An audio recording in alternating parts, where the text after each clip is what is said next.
Hello everyone, my name is Sparsh Garg. I am from India and today I'm going to be reacting to Jordan Peterson's interview with GQ. Now, I have reacted to one of the videos interviewing Jordan Peterson. It was the Kathy Newman interview. I enjoyed it a lot. I won't really bug around a lot, but this is just the rules, okay? I would try not to stop the video as much as I can, and I will talk about it at the end. If there's nothing important for me to say in the middle of the video, I will try not to stop it. But if there's something very important, I will stop it and talk about it. And you guys are welcome to give your opinion on it.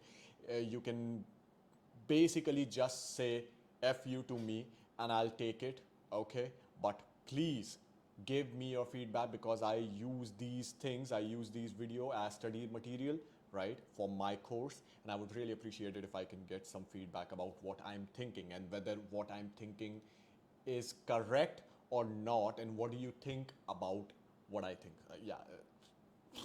Okay, so I'm not gonna take so much of your time. I'm just gonna start and let's see. And yeah, I have an accent. Okay, so if you feel like you do not understand me, then I'm really sorry and you can quit the video. Okay, I really appreciate it. All right, let's start with and let's see what this interview is all about, okay? How much responsibility do you feel that you have, particularly guys the alt-right, who, as you say, some of them have enjoyed your work and say, No, I'm not one of you guys. I'm not with you guys. They haven't enjoyed my work. I've definitely read bits on the internet. Read more. Oh, he's angry in this interview for some reason. All right, I'm gonna enjoy it. He's angry. You've sold 2 million copies of 12 Rules for Life. You have 800,000 followers on Twitter, 1.4 million followers on YouTube. What is it that you're selling that so many people want to buy? Very bad way to I put don't it. think I'm selling anything. Well, I went to a show where you were selling tickets to your show, so people are willing to pay a lot of money to see you speak. You know, what is it that you think that people are hungry for? They want to hear from you. Exactly what the university They're hungry should have for been a teaching. discussion of the relationship between responsibility and meaning. Aha, good idea. And we haven't had that discussion in our culture for 50 years. We've concentrated on rights and privileges and freedom and impulsive pleasure, and those are all useful in their place, but they're shallow, and that's not good, because if people are moored shallowly, then storms wreck them, and storms come along. So I'm talking to people about how they can build a foundation underneath them that works, and people need to know that, because otherwise their lives are harder than they need to be. What is it that you have that no one else has? What are you offering that no one else is right now? He already told you a discussion about responsibility. People like to take responsibility, and people like being told that you are ready for this responsibility that we are giving you. Okay, I would be over the moon if my father tomorrow said, okay, now Sparsh, you're ready, take responsibility of the family, take the reign and lead us, okay? I'll be all for it.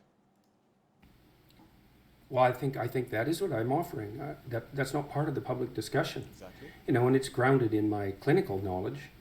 So I've been a clinician for a very long time, and I'm familiar with the works of most of the great 20th century clinicians and a reasonable amount of philosophy and a good swath of literature. And I'm a credible scientist, and so I can bring that all together. And I've tried to bring it all together and to make a case for the significance of individual life and the psychological necessity of courage and nobility and responsibility, these things that sound old-fashioned, but are old-fashioned in the best sense. They're old-fashioned because they've lasted forever and they're absolutely necessary. And people need a call to responsibility because they need to mature. They need to want to be adults, you know, and I don't think we do a very good job in our culture of making a case for why it's a good thing to be an adult. And two things really made you... Okay, so one thing before I go ahead, I would like to point out is, first of all, this is a very dark corner of the room. There's something very eerie about this video. I don't know, I'm not able to exactly put my finger on what that is, but So, for example, the lighting on the woman is a little more brighter than what it is on Peterson. There's, with the side of the Peterson, see this part of the room, it's all shadowy and it's all dark, and there's not enough lighting on this part of the side. Then I am a psychology student, so I understand these things. Okay, so I'm not saying that this was intentional, but there's a very, very eerie, something very eerie going on here. Also, the distance, it's very, very close, because think about it. She is ready and prepared about what she wants to ask him and what she wants to talk about. He, on the other hand, has to give out answers, and he has to give out answers in a way that he does not lose the debate. Okay, so she's prepared, he's totally unprepared, although he's just like, he's Jordan Peterson. It's not like he is ever unprepared, but still, right? And all those things on a psychological level as well, this lighting can have a very bad effect on the viewer. The viewer already on a conscious level thinks that, okay, this is a bad person. And lighting and music and a lot of these things can have a very wondrous effect on what the person who's listening and who's watching this video would think about these two people if they didn't already know them. Okay, so I'm just saying, I'm not saying that this is intentional, but I don't know, maybe when we watch the interview further, we'll find out more about it. Okay, so I'm sorry. There we go. Famous, which is, first of all, is the book 12 Rules for Life. The second one, I think, was an interview that went viral with Kathy Newman of Channel 4 News, which she talked about Joe men Rogan's and women. podcast helped plenty. Right, he's got a big following. But that was, I think, really fascinating, that interview, because it was specifically about men and women. And you said at the time, YouTube skews very male and your fan base is very male. Is that still the case? Are you still primarily talking to men? I would say the talks are probably 60-40, 65-35 male to female. The book sales, I don't know. I doubt it, because usually it's women who buy books, although men do buy nonfiction if they buy books. We don't know the demographics on the books. But the book has definitely expanded my audience, I would say. And that's a good thing as far as I'm concerned. I mean, I never set out specifically to talk to men. My students for most years at university have been primarily female. I think most of my graduate students have been female. It might be about 50-50, but I think it would probably tilt more in the direction of female. So it wasn't something I set out to do.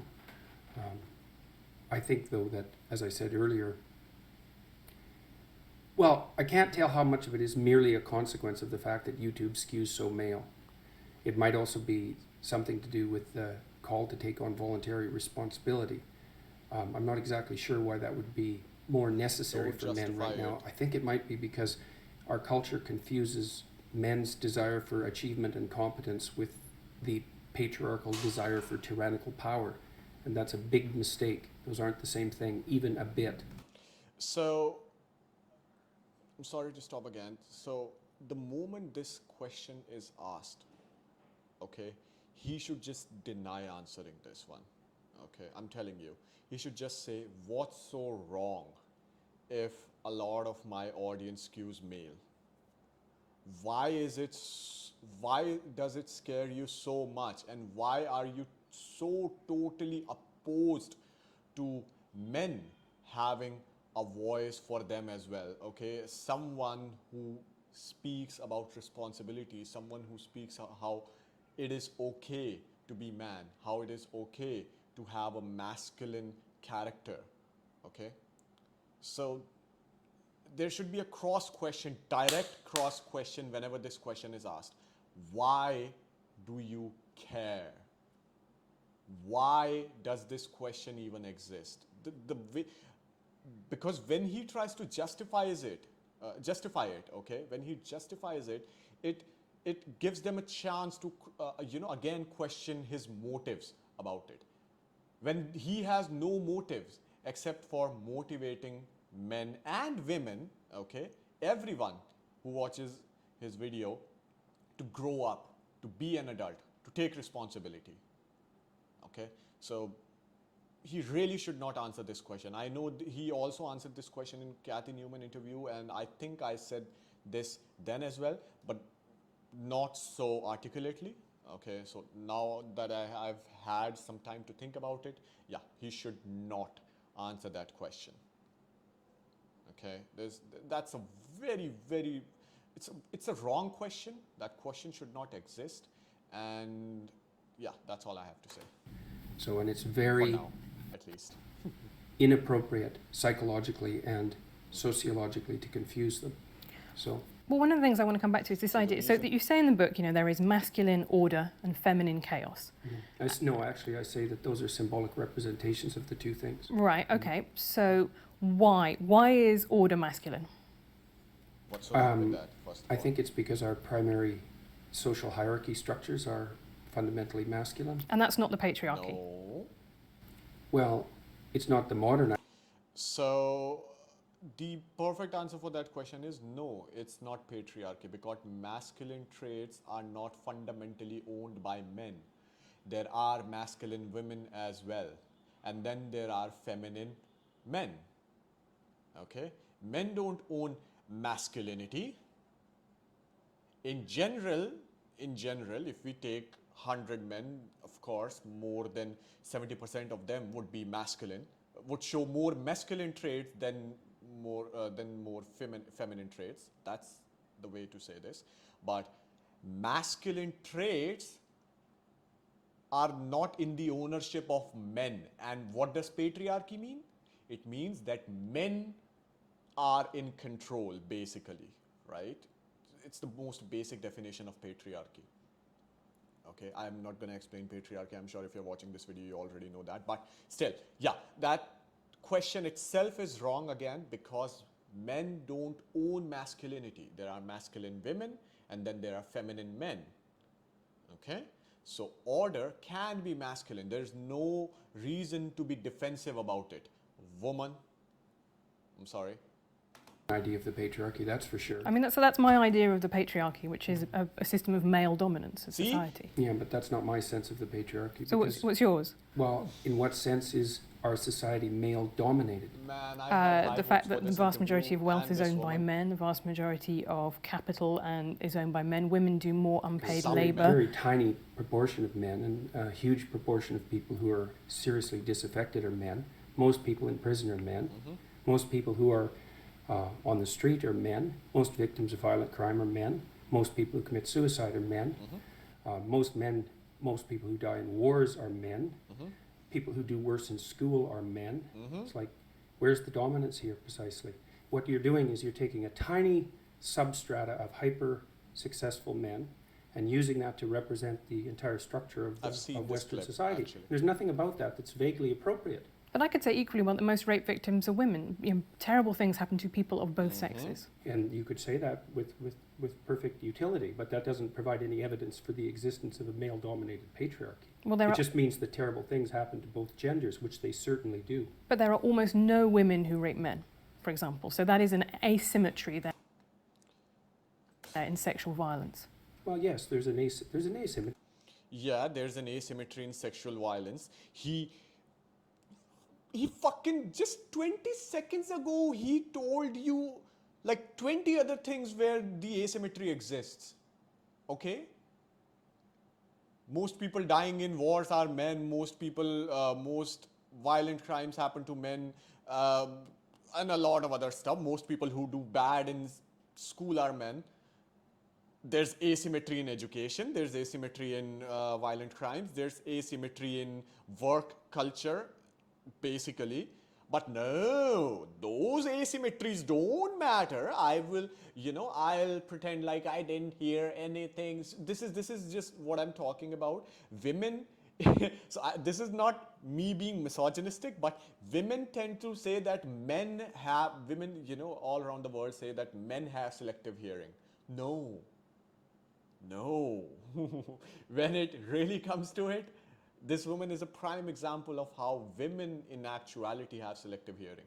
They don't want to hear what they don't want to hear, because a lot of it comes from here and not from here. Okay, so I'm not saying that they're stupid. Okay, I'm not saying that, but when they're talking with someone and when they're discussing something, okay, usually a lot of it would come from, usually, not all women do that, but usually, generally, it does come from heart. Okay, so yeah. He gave out asymmetry and 20 other things, but no, that's not, she didn't hear any of that. In all sorts of places, but that doesn't mean that Western culture is a male-dominated patriarchy. The fact that there are asymmetries has nothing to do with your basic argument. No, but you might equally... This is a trope that people just accept. Western society is a male-dominated patriarchy. It's like, no, it's not. That's not true. And even if it has a patriarchal structure to some degree, he's sweating and all, man. The fundamental basis of that structure is not power; it's competence. In this video. That's why our society works. Yes, it's only when a structure degenerates into tyranny that the fundamental relationships between people become dependent on power. It's not power. If you hire a plumber who's likely to be male, it's not because there's roving bands of tyrannical plumbers forcing you to make that choice. And it's the case with almost every interaction that you have at the face of our culture. You're dealing with people who are offering a service of one form or another, who are usually part of the broad middle class, and who offer, and what you're looking for is the person who can offer the best service, and you can find it. It's not a consequence of being dominated by anything that's tyrannical. And then again, our culture, our Western culture, which is by no means perfect, and certainly has tyrannical elements like all cultures do, is the least tyrannical society that's ever been produced, and certainly the least tyrannical society that exists now. So where's the patriarchy exactly in all of this? Well, saying that it's the least tyrannical society is not the same as saying it's not a tyrannical society. That's exactly why I said it was the least tyrannical But that's society. what I mean. So you haven't debunked the existence of patriarchy then. You've said that actually now is better for women. I don't have to debunk it. You have to demonstrate its existence. Do this woman... Okay, if I was debating this woman, I know I said I won't stop this video as many times I have, but still, I have to say this. Okay. He was talking about tyranny here, not patriarchy. There might be tyranny, but is that tyranny patriarchy? Okay? So, he wasn't even talking about patriarchy here. So he was saying that the Western society is the least tyrannous society. Okay? She said, but that doesn't mean that the tyranny doesn't exist. He said, yes. And then, total fucking flip, she goes, so you haven't debunked the existence of patriarchy. Where did patriarchy come in all that? What he was talking about had nothing to do with patriarchy. He already debunked the existence of... First of all, he says that you do not need to debunk it, you need to demonstrate it. But even still, he already has debunked it. Okay? He said that the fundamental basis on which the society works is competence. If you want a plumber, it's not like there are men who want to stop women from doing plumbing. Okay, he has debunked the existence of patriarchy in the start of the conversation, in the start of when he started answering this question already. Okay, it's not like it didn't used to exist. Okay, but in terms of just now, as an outsider, when I see the Western culture, I don't think the patriarchy exists on a fundamental level, or that the Western world or the countries and the principles on which the Western world is based are based on patriarchy. It is based on competence. So he has already debunked it, woman. You're not listening to what he says. Listen. It seems like she has this projection of this man in her mind, and she is just filtering everything that he says through that projection. Okay? And whatever he says, that gets filtered through that projection, and she just listens to what she wants to listen, and that's all. Okay? He didn't even say anything about patriarchy, but yeah, you haven't debunked the existence of patriarchy. Now, I'm not a misogynist. Okay, again, I'm saying it. I just don't have any tolerance for stupidity. Okay, there are some good reporters out there. She is not one of them. If I was debating this woman instead of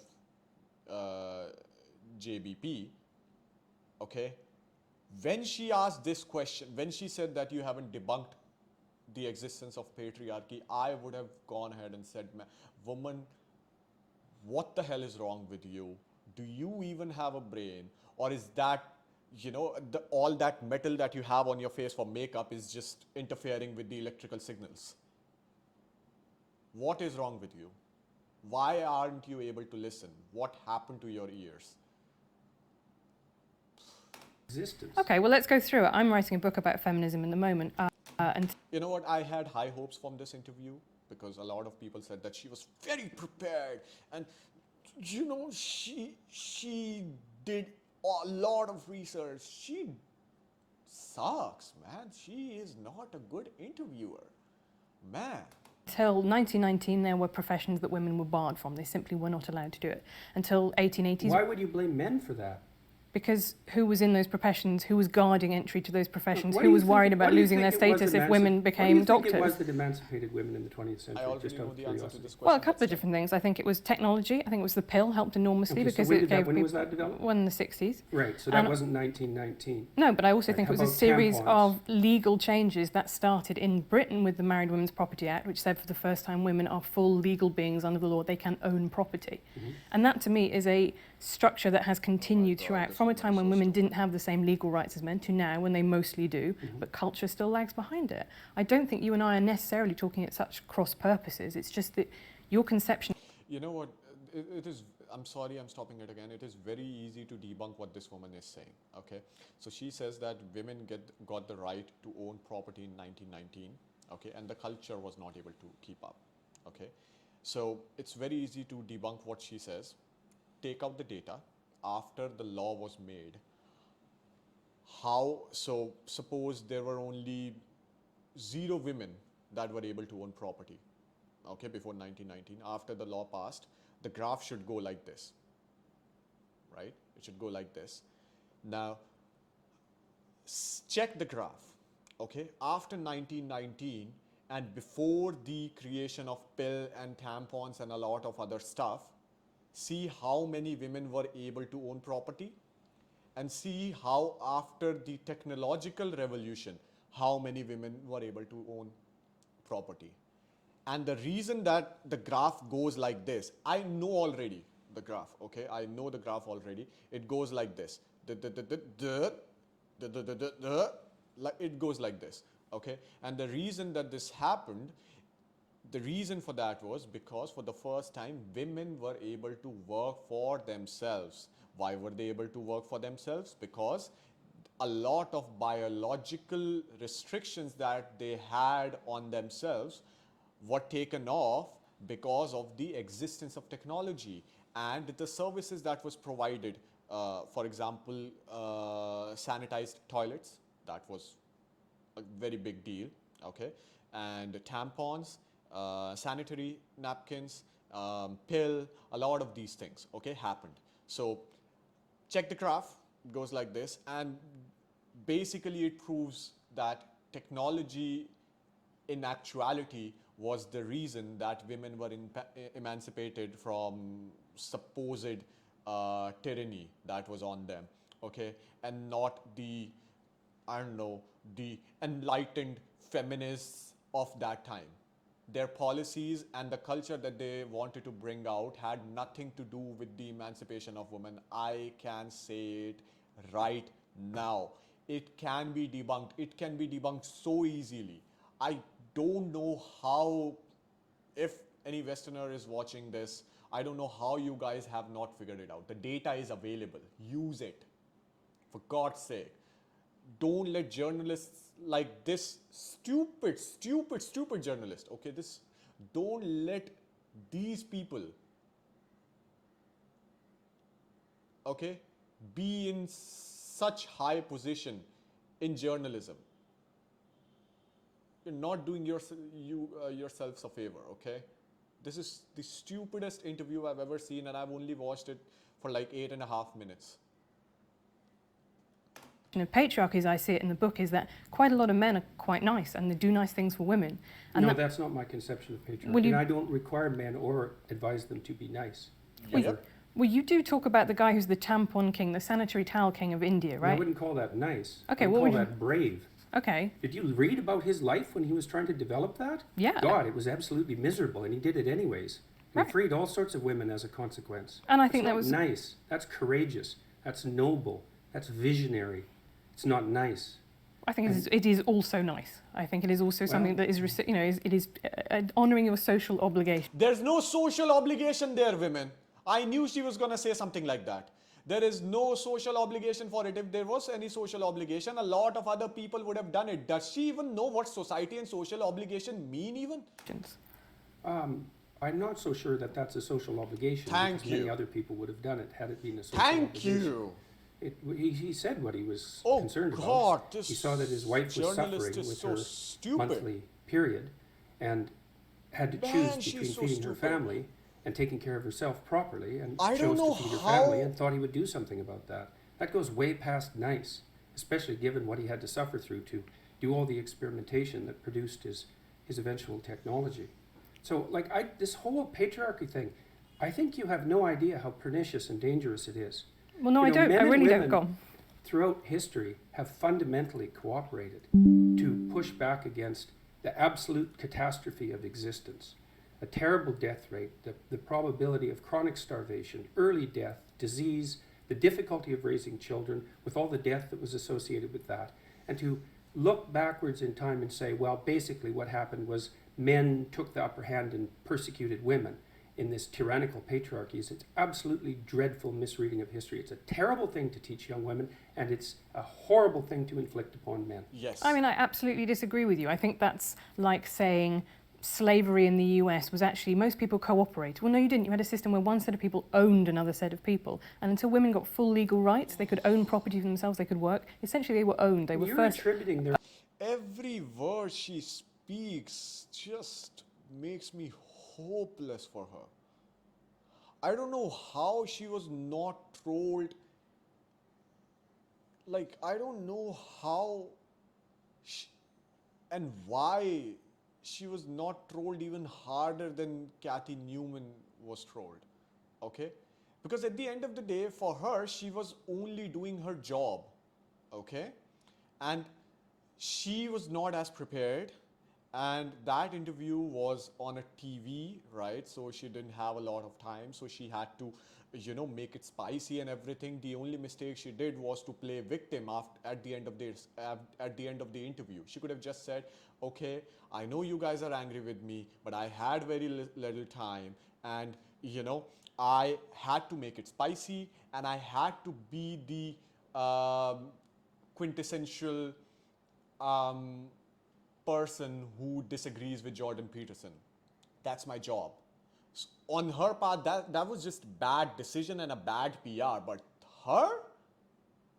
My God, this woman's stupid. Owned by their you're fathers and attributing then by their lower husbands. status to the domination by men. Yeah. You already said that you thought that what emancipated women primarily in the 20th century was technological revolution. No, not Okay, so primarily, which but is that's it? one of two. I think that's It's two not things. primarily, eh? No, you I- don't think the pill was a primary force in the emancipation of women, I think or it the was- invention of tampons, let's say, or the provision of proper sanitary facilities, toilets, and that sort of Oh thing. my God. You're thinking instead it was the action of courageous feminists in the 1920s that produced a social revolution that overthrew the patriarchy. That's your theory. Yeah, I That's think. a foolish theory. Well, I'm very sorry to hear She you say went that, ahead but I and think. said yes to that.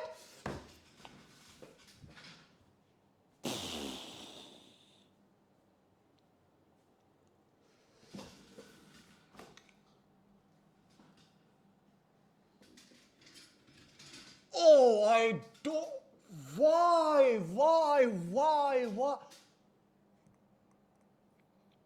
This woman does not know anything. She doesn't know what she's talking about. Why the fuck was this interview recommended to me by some of my friends? This is a total waste of time. Of his time, of my time, of everyone's time who watched this interview. This is just 11 fucking minutes. Dude, how brainwashed are you? She's crazy. Totally crazy. No policy can do anything. There has been countless examples throughout the history. No matter what policy a government, a monarchy, any fucking person wants to make, okay, no matter what policy they want to make, as long as the mechanics to make the result, the intended result of that policy are established and are made to exist, that policy is fucking useless. It's useless. Why is it so and why did he not take this opportunity to fucking rip on her? Dude, she is totally stupid. And why is it the comment section just full of people from psychology background just ripping on her? What the hell is wrong with West right now? Do you guys not see it already? Is this discussion so complicated for you guys that you are not able to I am angry at you, any Westerner who's watching this video, any English speaking Westerner, okay, from all of the Europe, all of the North America, which means United States and Canada and everywhere, anyone who can speak English. Okay, what the hell is wrong with you guys? Why wasn't she ripped apart? She should have lost her career after this interview. I'm telling you.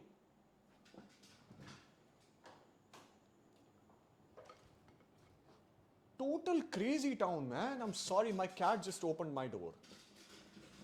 Fucking hell, this interview is stupid. In this tyrannical patriarchy, it's absolutely dreadful misreading of history. It's a terrible thing to teach young women. And yes, it's a terrible thing to teach young women, and it's a terrible thing to inflict upon men. Why? It's very simple, because men will feel that any time that they want to be ambitious, they are representing patriarchy and they would not want to do stuff.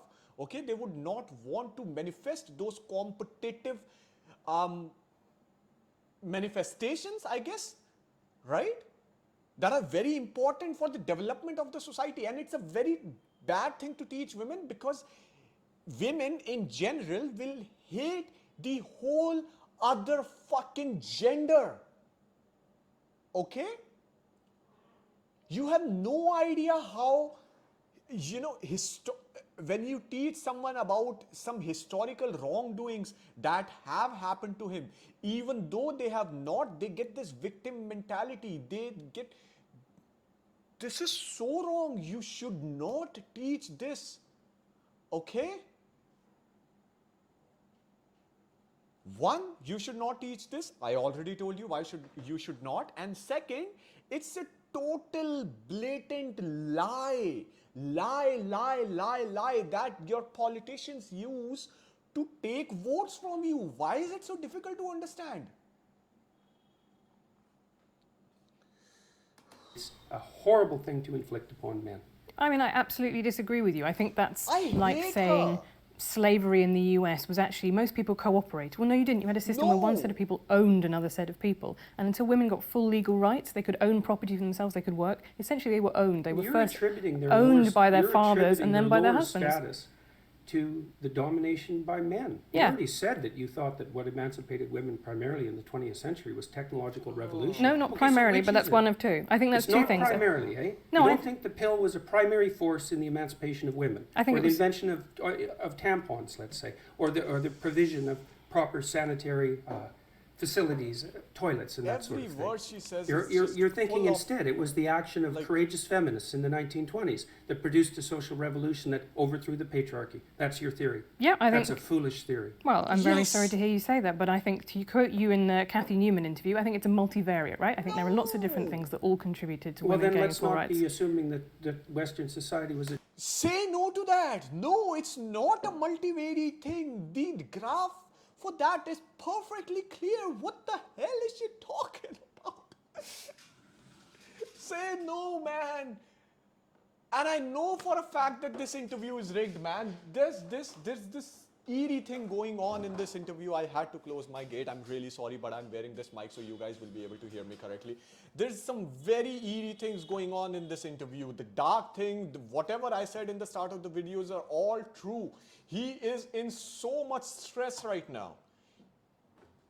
Okay, he's in so much stress. And by the way he dresses all the time, that doesn't help, okay? A 3-piece fucking suit with a tie, that's not helping you. He's sweating. He has this warm light on him. Okay, my cat. Yep, this interview is totally supposed to make him stressed. No wonder he was angry when I saw this small clip in the start of the interview. Read more. Whatever this woman says has made me violently angry. Okay? Every word she just spoke, every single word throughout this 11.5 minutes has made me violently angry. The tyrannical patriarchy. As a student, as someone who has read the literature, I'm just 24. I turned 24 on 18th, I'm so sorry, of this month. Even I know that. She, I think, is in her late 20s. How can someone be so utterly goddamn stupid?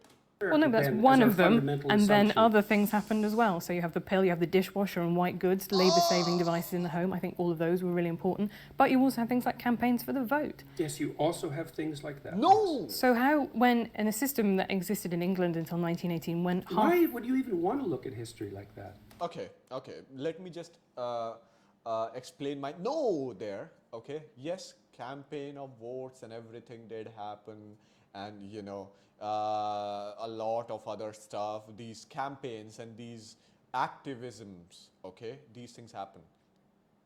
But they utterly failed in emancipating women, okay? Women themselves were against the right to vote. You have to remember your history, read your history. Women themselves, a majority of them, were against the right to vote. And there were multiple reasons for it. I would not go into the discussion of that, but those campaigns did not help. Even if they did, okay, I am ready to cut you some slack. Even if they did, out of 100%, their contribution was on their best day, not more than 1%. Okay, that's it. That's it. So, to analyze this, the solar system. I'm so sorry. The solar system, okay, the whole fucking solar system, more than 99% of its mass is the sun. There may be many planets, okay? And you can say, oh, Earth is in terms of mass, 99% is sun. That's a fact. You cannot deny that. Blatantly refuse what she has to say, debunk her, rip into her. Man, he was very stressed in this interview. I can see it. There must have been something that has happened even before this interview started to make him this stressed and vulnerable. Like, what's your goal? Because exactly. I think the people who don't look at history are condemned to repeat it, and I think that what are we going to do? Repeat the persecution of women? Do you think that's a realistic possibility? Yeah, we're sitting here. How do you see that? We're sitting here in America, right, where we've just had a 5th judge appointed to the Supreme Court who is now anti-abortion, he's now conservative. I think that abortion rights are absolutely fundamental to women being able to function as full humans in society, and I think that is now under threat in America. I think it is extremely smug and complacent to think civilization has peaked, it's all upwards from here. Yeah, well, good luck with that. Okay, so in terms of discussion about abortion, Okay, so I'm very late in watching this interview. The American government has already, done things with abortion. I'm not very sure about what they are, but it's, as far as I know, it's something along the lines of, that abortions, laws related to abortions will be controlled by states now, and it's not a federal law. Okay, now that, and there has been discussion going on there. I would not participate on that discussion right now because I think I am very, very, very young and I do not have the experience to be able to comment on that. Okay, because I'm actually torn in this particular debate. I'm sorry, I'm going to take 2 minutes to explain this. Okay, my position on this. So I believe, based on science, that a baby is created at the moment of conception. Okay, so the moment the egg and the sperm meet, that's when that's a human fetus, that's a human baby. Okay, and if you're gonna tackle me and say, how do you know that? Okay, how do you know that? It's a very simple answer. Science has already given the answer for that, and I don't know why this has not been used in the larger context of things. So at that point, the baby, okay, the thing that I'm calling baby at that point is a single-celled being. Okay, in all the biological single-celled beings, right? When a new RNA or a DNA is created, okay, that is when that new DNA is called the offspring of that single-celled being. That offspring might not be detached from that single-celled being at that point. Okay, for example, amoeba, hydra. Hydra has this hydra is like this, as far as I remember in my biology class, and the offsprings come out from it like this. It's in the 10th class science book. I don't remember exactly what that was called. Okay, and it begins from this, but from that point onward, that's a new DNA. Okay, and biology says that that is a budding offspring of hydra. And in terms of amoeba, even if the nucleus, the fucking brain of amoeba, is not detached yet, okay, the new DNA is already in the process of being created, and that is called a different amoeba. Okay, so in single-celled beings, the moment a new DNA strand is created, that new DNA strand is called the offspring of that single-celled being. So in biology, we know that's a baby. Okay, so the moment the egg meets the sperm, well, a new DNA is created, and biology says that it's the offspring. So it is already a human baby. Okay, it's not completely developed. It might not have any feelings. It might not have experienced the real world. It might not have consciousness even. Okay, but the debate, I think, never was about that. The debate, whenever this debate happens, how do you know? The answer is clear. There's your answer. Okay, that's a baby. So whether we should be allowed to kill it or not, from the most fundamental point of view, I would say no. But, but, but, and I won't even go in the discussion of whether, rape victims should be allowed to do it or not, or like, I won't even go there for now because that's a very small minority. Okay, and I think they should be allowed to get rid of that baby if they do get pregnant from that. That's a clear-cut answer from my side. In that scenario, if that's the scenario, okay, I'm ready to say that they should be allowed to abort only in those scenarios. Okay, but when the scenario is not like that, I'm not too sure whether they should be allowed or not allowed even. Okay, because I think that was the case of not letting them allow, okay, the baby being made. Okay, that's a baby. That's a human baby. It's a single cell, but that still is a human baby. And it is going to develop into a baby. Okay, but even then, a fully formed human being, and this is a very controversial thing, okay, and please take it in a very objective manner, do not make it an emotional thing, okay. We have a human being, a woman, okay, who made a mistake, maybe by mistake. This happened by mistake, okay. In the past, we did not have the means to, help her with that mistake, but now we do. So why should we help her?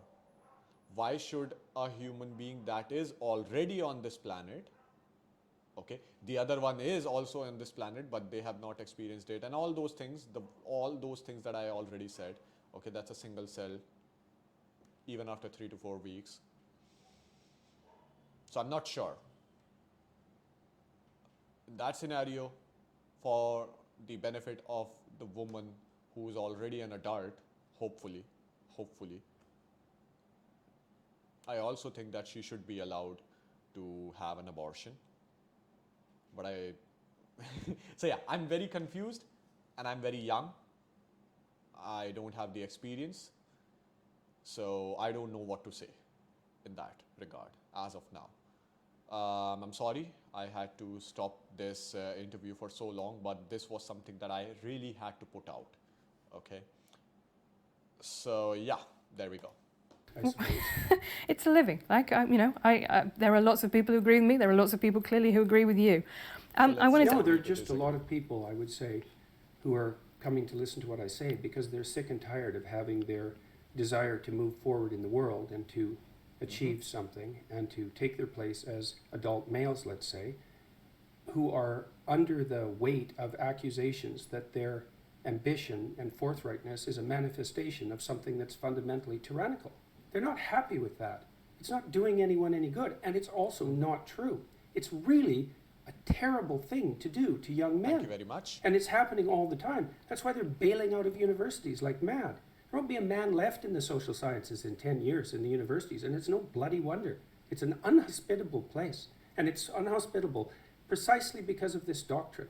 Said that throughout history, the fundamental relationship between men and women was one of power, essentially slavery. It's like, fine, believe it if you want. It's not going to do your relationships any good, I can tell you that. And it's not true anyway. Okay, well, we'll see how that one goes. I'm currently married, but I'll raise it with him. I think the university's example is a really fascinating one. That thing that she did there. I'm currently married. I'm gonna take it up with him. Like this woman is gonna let him ever speak with logic and facts. Because you talk in the book about the fact that now women are a majority on 2/3 of college courses in the US. And I've also seen you saying, well, you believe in equality of opportunity, but not equality of outcome. Maybe women... It isn't only that I don't believe in equality of outcome, I think it's an unbelievably pathological wish and doctrine. Right, and it's very dangerous. History has demonstrated exactly how dangerous it is. Equality of opportunity is something that anyone with any sense would support. But equality of outcome, it's... So what's your problem with there not being... beyond belief to support equality of outcome. Okay, so what's your problem with there not being enough men in the social... So then why does this interview even exist? What's your problem with some men being at the top of the hierarchy fucking? Sciences. Perhaps women are just cleverer. So Perhaps when women are involved, this is what is wrong with feminists, okay? So when it is in the benefit of, their side, okay, they will not find anything wrong with whatever is happening. But when it goes the other way, patriarchy! That's why there are more women at university, right? Under your doctrine. I don't think that, but that's I think the logical extension of your doctrine. It isn't the fact that there's an unequal distribution. The problem I have with it is that the reason that men are bailing out is because of the prevalence of the doctrine that you're espousing. That's the problem I have with it. Very good answer. It doesn't matter that much. They will bail out. I don't see any way that the universities are going to redeem themselves in the next decade. So, and maybe that will be fine, but I doubt it. And this is going to happen to you Americans. First of all, you Americans are screwed. Okay, you're screwed. You know what's going to happen? These women will go into social sciences. Okay, they will have useless degrees. It's a totally a useless degree. Okay, and they will have a lot of debt because education in your fucking, I'm so sorry to say this, education in your country, it's a total bust. You spend a whole lot of money, take debt, and, and for nothing, basically. For basically nothing. It's a useless degree. Okay, and when they are in their 40s, okay, when they're in their 40s, and because men are not enrolling into the universities now, okay, so men will not have any debt, then at that point the women in your country will go like, debt inequality, there's debt inequality. I am not an incel, okay? I'm not an incel. I'm not saying bad things about women, okay?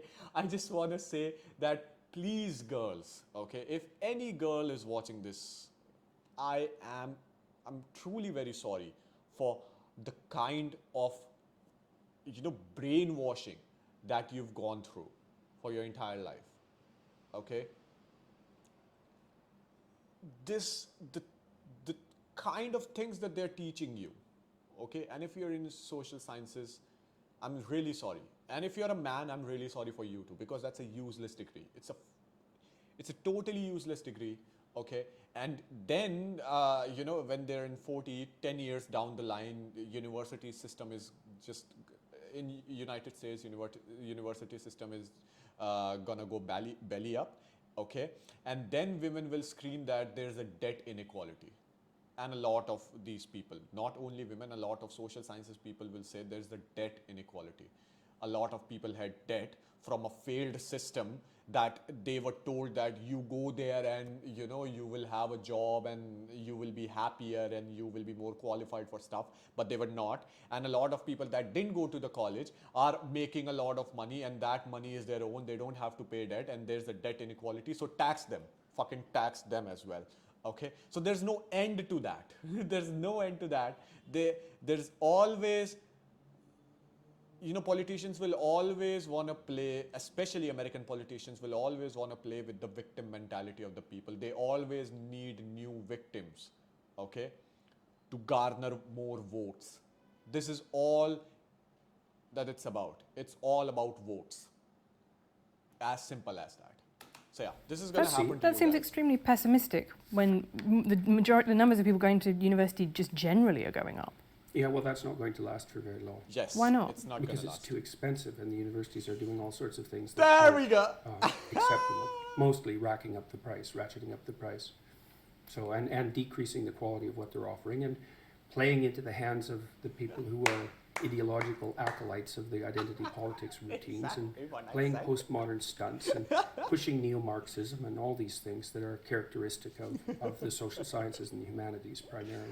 See, this is where I find you fascinating to me, because, you know, you talk in these quite apocalyptic terms. I think that, you know, someone who will listen. Why is colleges going belly up apocalyptic thing? What? People would not want to go to college. Why is this? Why is this That and apocalyptic? think, wow, there's a really big problem. But what we're really talking about is No, it's not a big some problem. irritatingly postmodern professors and some Yes. students with blue hair and funny ideas about gender in a Okay. handful of courses around America If and that's what we were Western talking Europe. about, no one would have paid attention to me for more than about 15 minutes. So you might see this as some surface manifestation that's irrelevant, but that isn't how most people view it.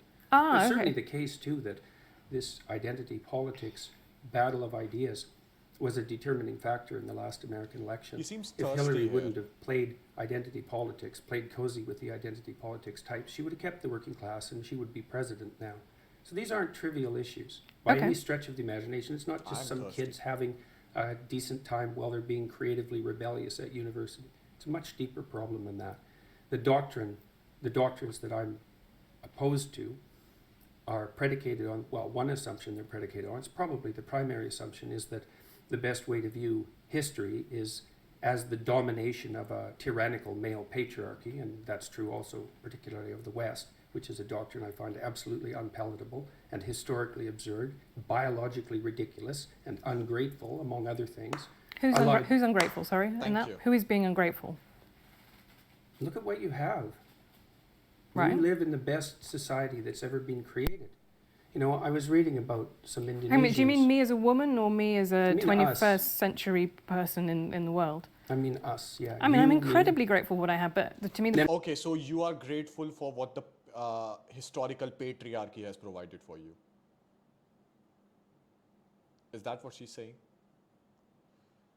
So, patriarchy existed and it provided you with all the stuff, and you're grateful for it, for the stuff that it has provided you.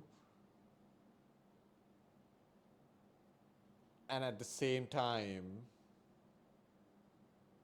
patriarchy bad.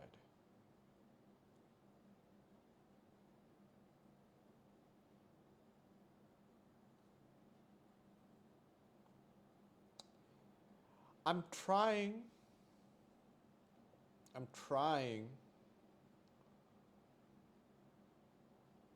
to make sense.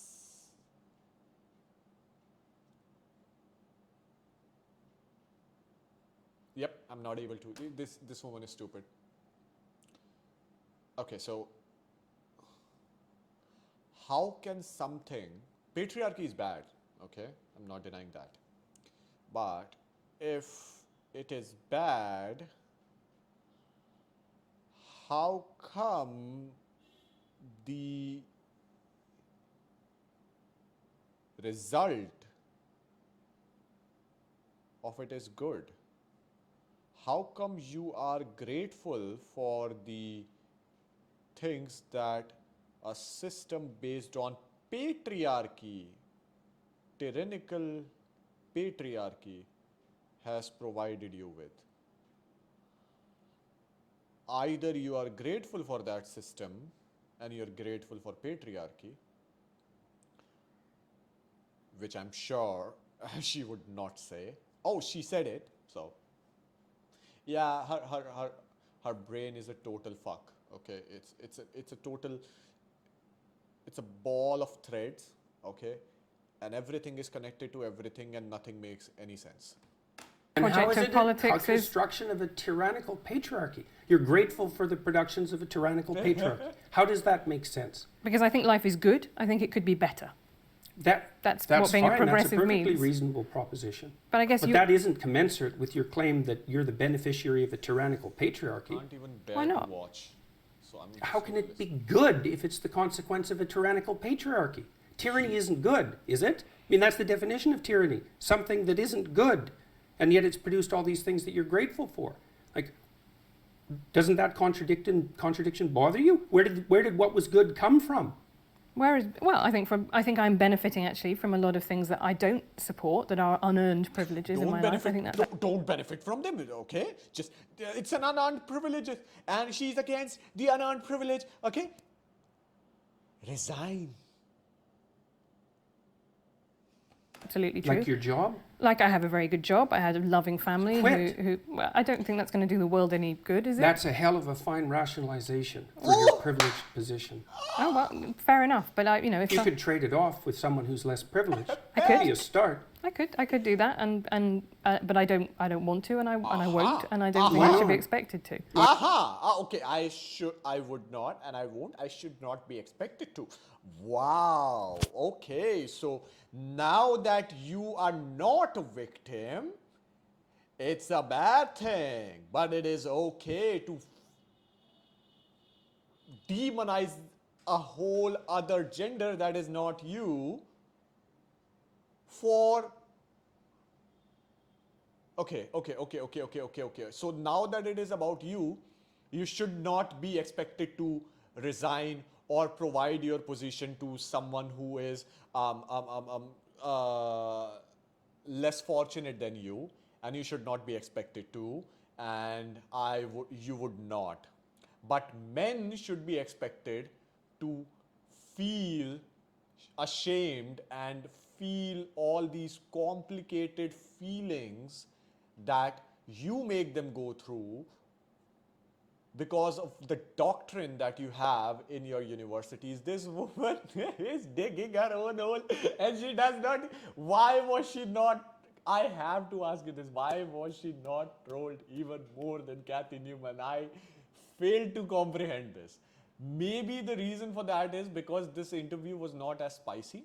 Okay, so a lot of meme lords did not watch this interview, and a lot of what is being spoken about in this interview is spoken in a very complicated language. I think that, I'm not sure. Of course, English is my second language, so maybe it's complicated for me, but still.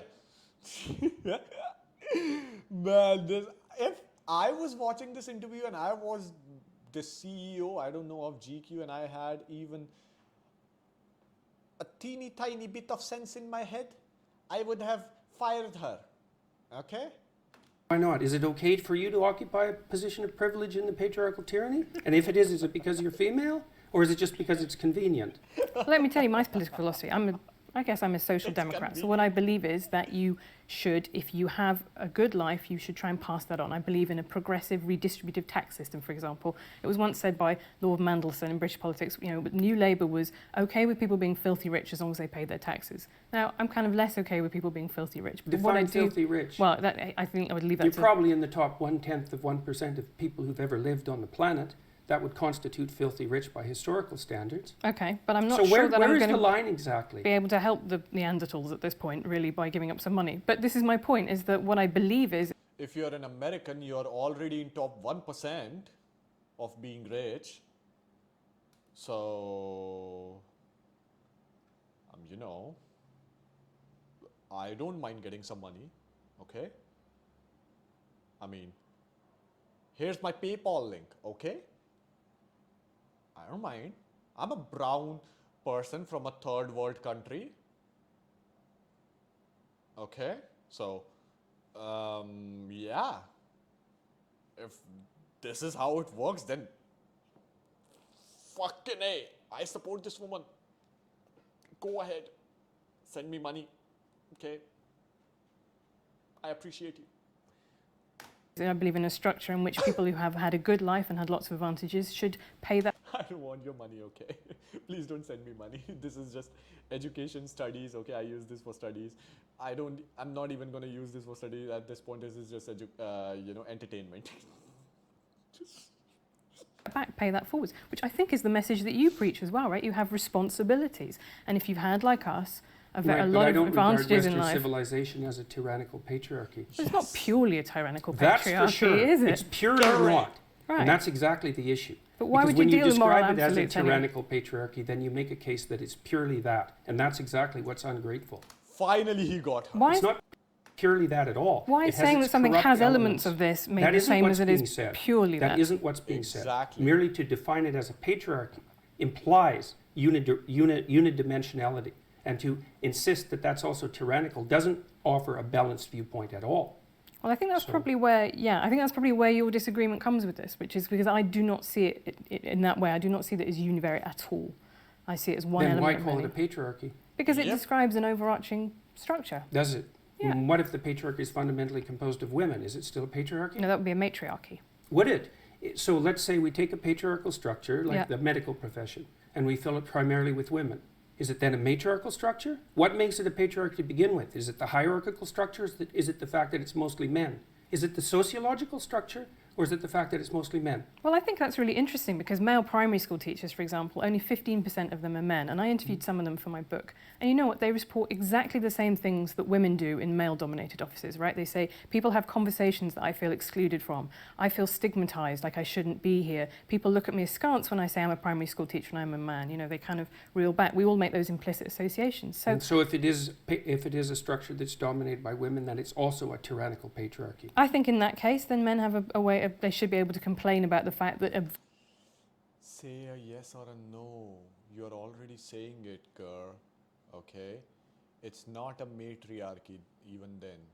If it is having the same effects, the same results, the same feelings, the same answers as the women have, okay? Then, and if you define that as patriarchy, that, if a place is generally dominated by men would mean that there are more men, they're disproportionately filled with more men than women. And if you call that patriarchy, okay, and in that scenario, women are saying something, and that exact something is being said by men in a profession that is disproportionately filled by women, then that would be patriarchy as well. When in fact, none of those are patriarchies or matriarchies.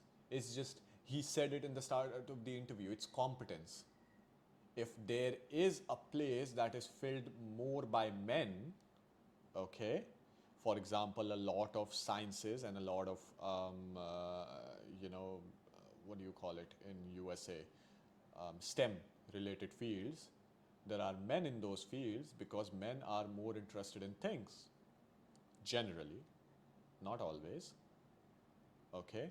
So it's not patriarchy or matriarchy or whatever this woman wants it to be.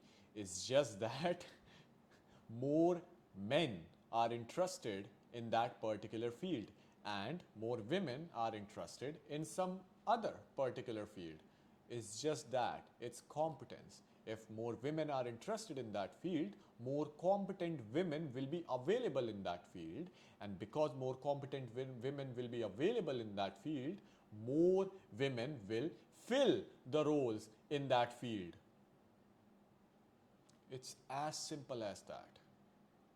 It's not matriarchy or patriarchy. This woman already knows that, but still has been brainwashed to the core that she does not want to see through what she is talking about. Okay? Very female-dominated office leaves them feeling out too. Yeah, feeling left out too. So how do we get something that isn't a tyrannical patriarchy? Yeah. If it's composed of women, and it's a tyrannical patriarchy, and if it's composed of men, it's a tyrannical patriarchy. We're kind of out of options. Right, but well, all you And the only option after you've reached this point that is left is equality of outcome, which is the stupidest idea. They both have already established it. Okay, the only option we have left after we are at this point of conversation is the equality of outcome. That's not good. you can have an office in which a blend of people of both So if sexes it's work. 50-50, then it's not a tyrannical patriarchy. No, not 50-50. I'm saying that people. 40-60. I'm saying that there is clearly, when there's only 15% of male primary school teachers, they do feel marginalised and excluded. So you think the defining hallmark of a tyrannical You got social her. structure is the predominance of one gender, and if that was relatively equalized, then all of a sudden it would be a Exactly what I free said.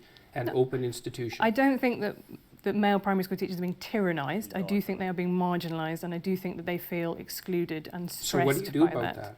Well, this is what I mean. I think actually, and I'm surprised you don't agree with me on this, that actually having more male primary school teachers would be a really good thing because boys need role models.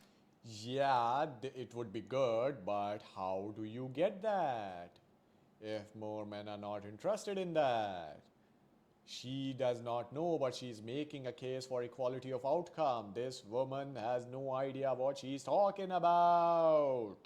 Models, actually, people, particularly boys who don't have a father figure in their life, that's really important for them to have a stable adult who shows them what it's like to be a man around the place. Could be, but you shouldn't achieve it as a consequence of preferential hiring.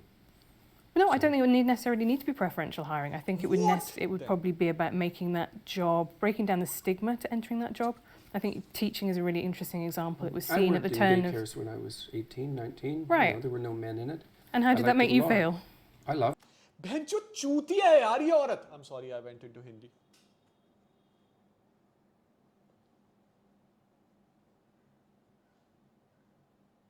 Sometimes when I'm feeling something, okay, she's not saying what she wants to say.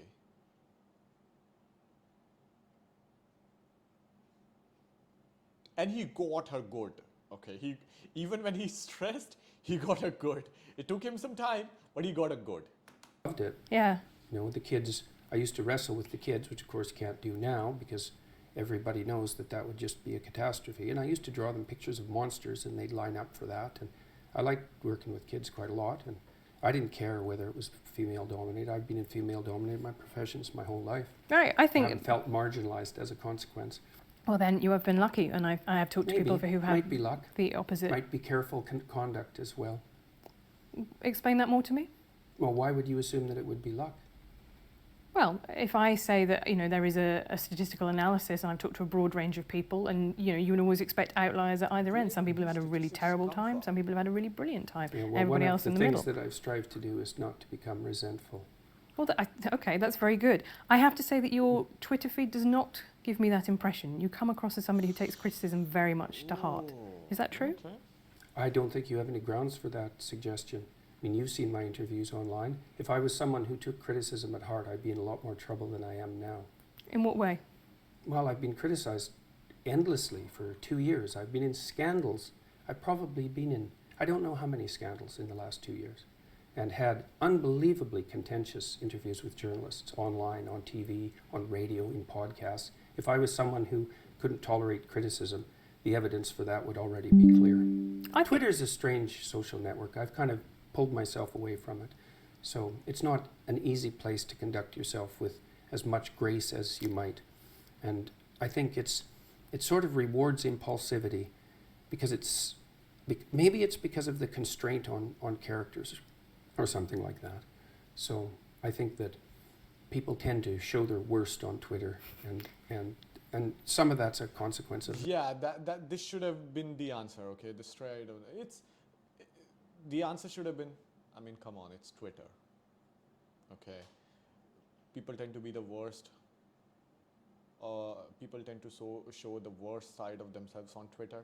So I don't think taking what I am from Twitter is a very good example, okay? Because everyone's a monster on Twitter. So that should have answered this question, but still, he's stressed. I can see he's stressed here.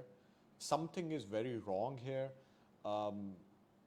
Yeah, that something needy is going on. I'm sure that this has to do something with, what happened before the interview. I'm sure something or the other happened before the interview. He is not like this. of the structure of the technology. I think I certainly agree with you. I think that's something that we agree on there. I think Oh, people are thank rarely at their God. best on Twitter. No, and I pulled myself away from it quite a lot in the last month, Thank mostly God. to see why. I kind of kept an eye on Twitter, all the social media networks for the last few years, partly to see. Well, I'm trying to monitor what's happening around me, I suppose, is probably the right way of thinking about it, and to see if I'm making mistakes and how they might be rectified. But I don't think Twitter's been good for me, and I don't think the reply function on Twitter is useful, and I think the fact that so many people on Twitter are anonymous is not a good thing at all.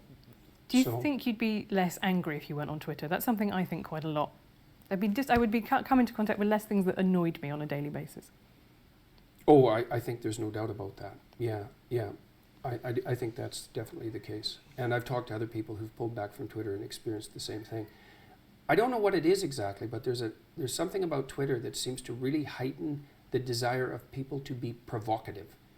And maybe it's the case that only people who are feeling irritable respond. We don't know, like if you put up a post and 1,000 people read it, certainly 1,000 people don't respond. A few people respond.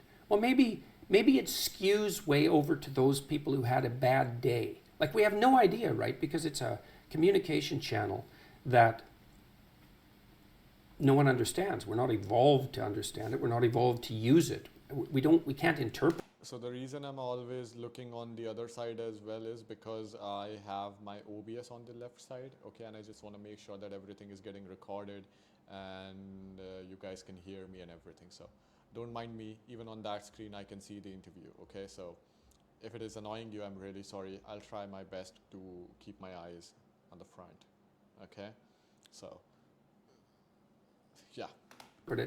Plus, you're interacting with random strangers, which is something you never, ever do. And it's never the same set of random strangers. And you don't react to Twitter like it's random strangers. You react to Twitter like it's a person that you know.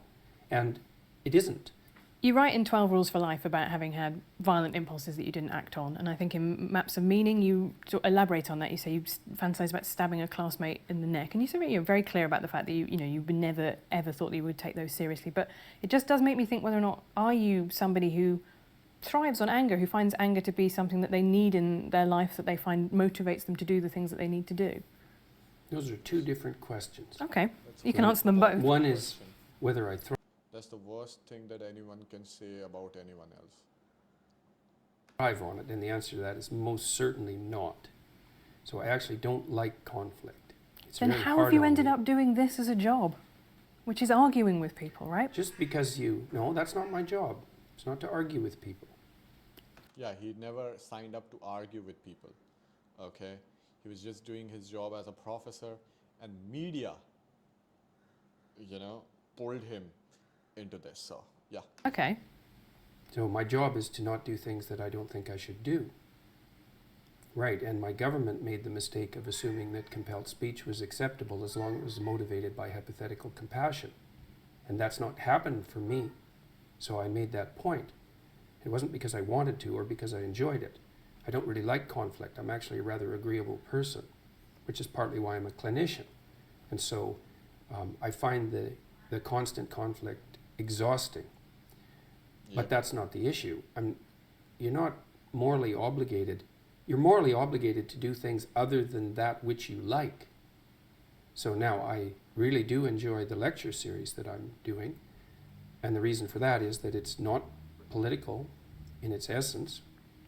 I'm trying to do everything I can to bring people who are trying to develop a vision for their life together and to encourage them to act more responsibly, but not in a finger-wagging sort of way, but because I've come to understand that the meaning that sustains you in life is mostly to be found through responsibility. And through the voluntary adoption of responsibility, you're very likely to find your fundamental strength. And I think that that's clinically unassailable observation. And that's all very good, and I'm very pleased to be doing it, and it seems to be having a salutary effect as far as I can tell. And but it's not because I thrive on anger. I mean, you were at my show, On two Thursday days ago? night, yeah. How much anger was there in that? I mean, that it's also a tyrannical God. patriarchy. I think in that case, then men have a way of, they should be able to complain about the fact that a very female-dominated office leaves them feeling out too. Yeah, feeling. Can to bring people who are trying to develop a vision for their life together and to encourage them to act more responsibly, but not in a finger-wagging sort of State Thursday night, yeah. How much anger was there in that? Well, Sorry, I thought it was guys. fascinating because it was in Long Island. We drove to it and we went past a Lamborghini dealership, a Porsche dealership. This is not a poor area. The audience was, I would say, very as I was surprised how many women there. It was pretty mixed. It was overwhelmingly white. And I thought you talked, you said at the end, this is more incoherent than I normally am. You ranged across quite a range of subjects from, status in monkeys to perception. But the things that the crowd clapped and they applauded, where you went, oh, you can't say that, that's a microaggression. Or multiculturalism is a scourge that is sweeping Canada. And what I... So she's calling him Hitler, basically, is what she's doing, in a very subtle way. And all the followers of him Nazis. You realize that's what she's doing, right? She's doing it in a very subtle way, okay? Most of them are white, and it was a rich neighborhood, and a lot of people clapped when, oh, there's a microaggression, and she's doing her thing in a very, very subtle way. She's stupid, okay? But also at the same time, no, I don't want to say smart. She's stupid, yeah. Let's leave it at that. I don't want to say smart, okay? There are some very smart women out there, and it would be a big insult to all of them. One of the women that I respect from the bottom of my heart as a gamer as well is Lisa Su, the CEO of AMD, okay? And yeah, that's the kind of woman I would respect. Matlab, I'm sorry I said that in Hindi, I would not mind respectfully touching her feet. Okay, so in Indian culture, touching someone's feet is giving them respect as an elder, as someone you would respect. Okay, I'll touch her feet, I would say thank you, and That's how much I respect her. But her,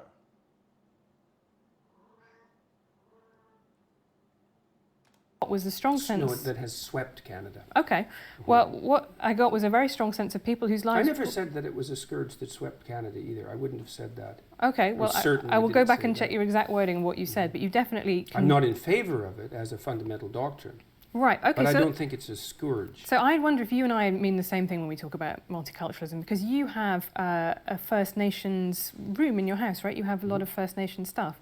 Mhm. How is the coexistence I'm of the honorary member of a First Nations family, as a matter of which is fact. wonderful. I have a First Nations artist when I went to Canada last year. But that to me is the essence of Canadian multiculturalism, living that culture being preserved and living alongside the Anglophone culture that in some senses supplanted it. How is that not multiculturalism? Well, multiculturalism is the idea that the cultures can all be put together in a single place with no overarching structure or undergirding structures. Like, that's not the case. That's the How best can way that possibly anyone be the can put case? that. That defines the situation in the world, and the world is full of war. So how can that possibly work? If you're going to bring people together and they're going to exist together in harmony, they have to be playing a game that everyone plays, that everyone knows the rules for. It can't be 10 different sets of rules for different people. That isn't going to work. So it's absolutely naive to believe. How, if that worked, the world wouldn't be full of war. Well, before we had, multiculturalism, we still did have war.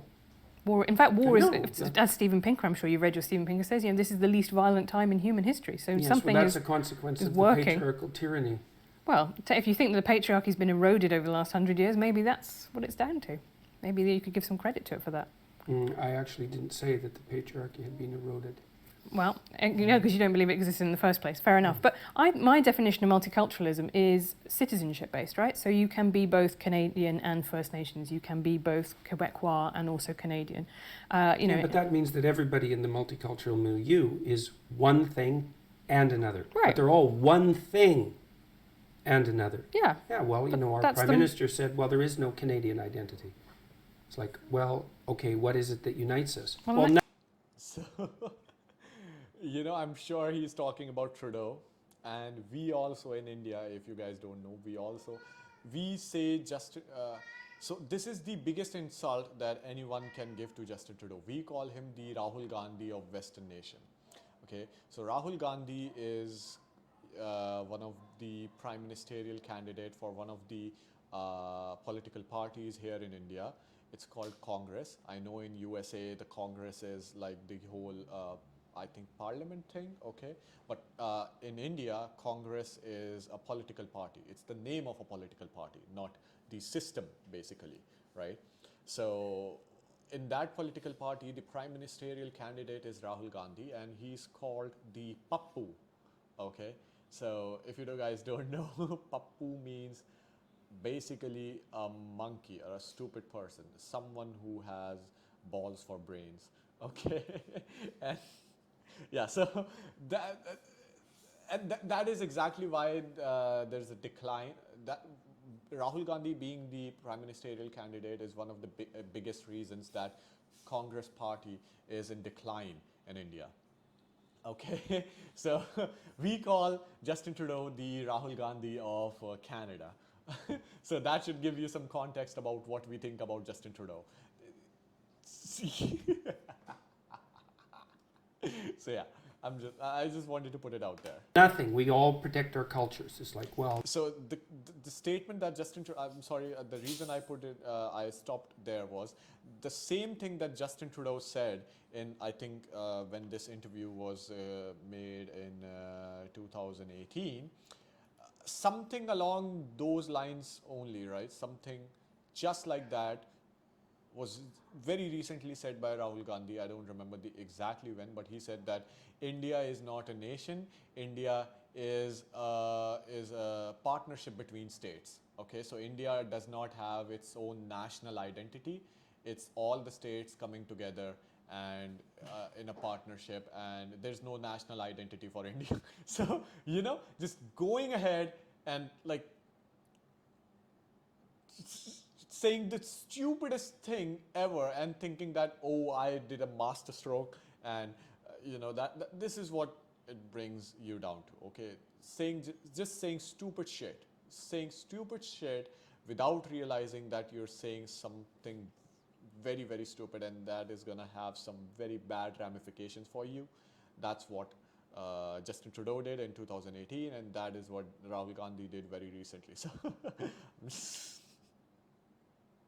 exactly the same thing. We call him the Rahul Gandhi of Canada, of West. So. That leads to war. Okay, Now, it well, doesn't only lead to war, obviously, but unless you have people operating within a shared framework of perception and value, they can't cooperate and compete peacefully. I don't understand how that's even a disputable topic. That's how you organize people. okay, around a I shared think set of if that's what visions. he said, that's what Trudeau said, that is a dumb thing for the Prime Minister of Canada to say when you are Prime Minister of Canada. I Yeah, you might say that. would agree Alright. much more with what Barack Obama said when he said, you know, I'm trying not to make a red states America or blue states America or white America, black America. I'm trying to make a United States America. That to me Yes, is, the Democrats are very good at that. well, they tried. Played identity politics for the last 20 years. All they've done is inflame tribal tendencies, as far as I can tell. So he can say that, Exactly, but it that's isn't what he's obvious done. that it's the case. And it's not obvious to me at all that one of the consequences of Barack Obama's presidency was a reduction in racial tension in the United States. No, I wouldn't agree with that either. I think a lot of people found having a black college-educated professor very alarming and threatening to their idea of not enough themselves of as them the dominant group.